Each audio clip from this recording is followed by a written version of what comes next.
Hey guys, Motorcarnut here, and today I'm going to show you how to diagnose a bad battery the correct way.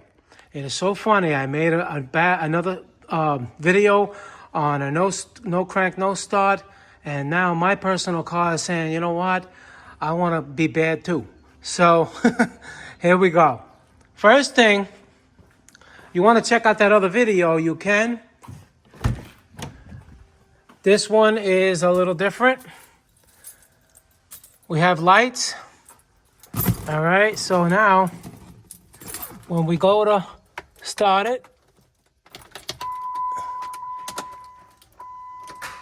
you hear that click? That can mean a couple of things, all right, but I'm going to tell you how to diagnose and differentiate that from a bad starter or a bad battery. All right, this video is with diagnosing it as a bad battery. And let me show you why.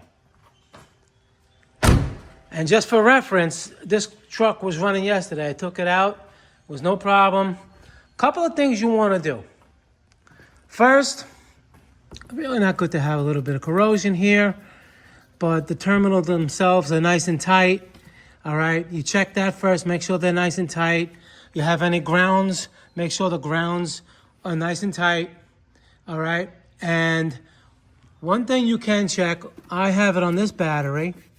You see that? It says 920.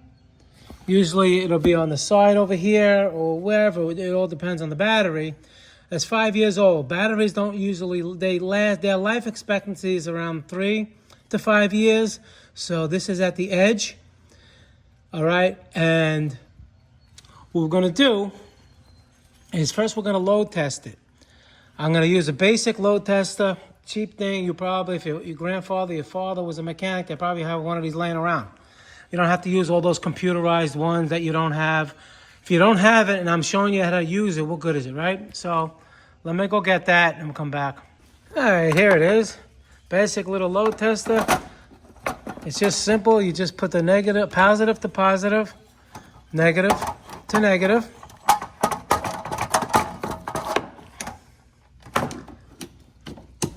All right, now, you see, it says it's good. You don't go by that. And when you put a load on it, it's just basically going to put a load on the battery as if the car was cranking with the amperage. The amperage is what we want to worry about too. If this was dead, then we know already it's automatically dead and really, can't be charged. So here we go. We're going to put a load on it. It went right to bed, and you got to hold this for 10 seconds. So it's saying it's bad, way bad.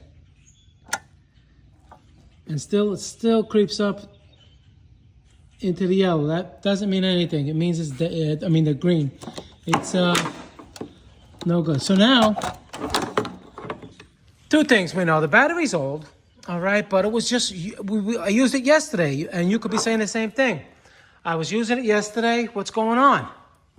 Why all of a sudden? Well, sometimes the cells inside the battery just give out, And can you charge it?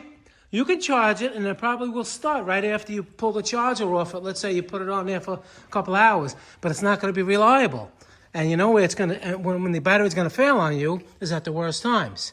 So, again, now we're going to see maybe that the car killed it. Maybe there's something that's left on. Maybe there's a relay or something that's left on when it's not supposed to, something shorted. So we're going to do something that's called a parasitic draw.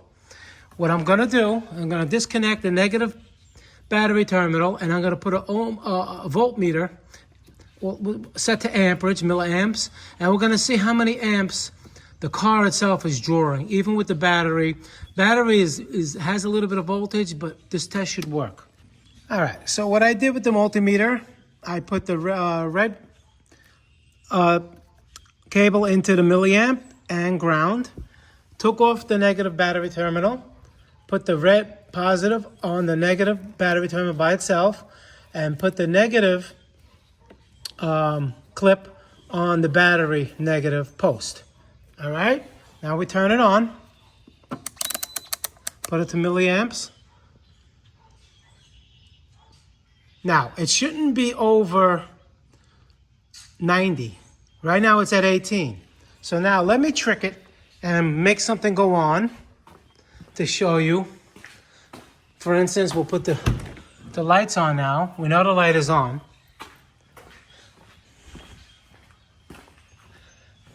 And now we're at 765 or so milliamps. Okay, now I'm going to close the door.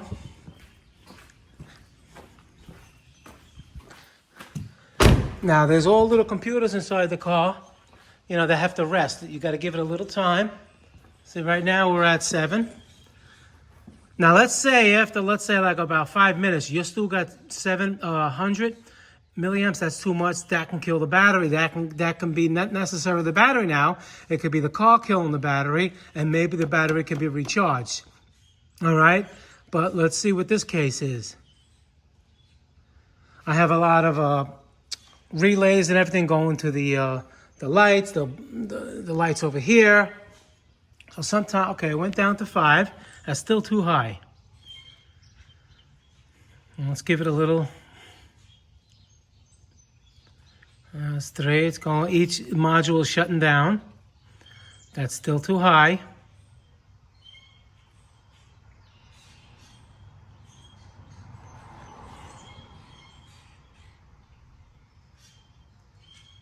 Oh, there we go. You see that? Now it's at about 18 milliamps. That is not the reason why the battery died.